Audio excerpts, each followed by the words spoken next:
Welcome to Kenton's videos. Enjoy the video. You start by making sure the Apple TV is powered, the TV input is set, and the LED shows boot activity.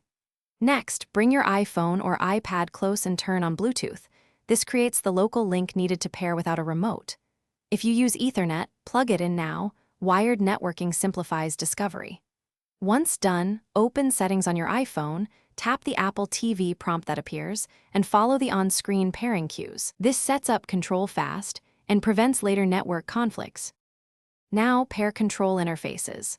On your iPhone, swipe to Control Center and tap Apple TV Remote.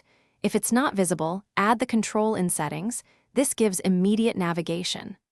Alternatively, put a Bluetooth keyboard in pairing mode and select it from Settings, Remotes, and Devices because typing is faster for passwords.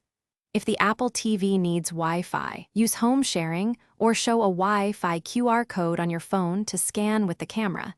This enters credentials. Finish by signing into your Apple ID and enabling Siri.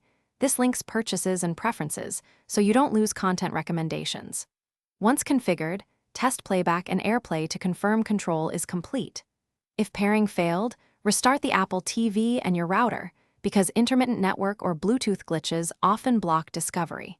If problems persist, use HDMI CEC on the TV to send basic commands, or connect a USB-C cable for direct control and restore. These alternate paths recover access without the original remote.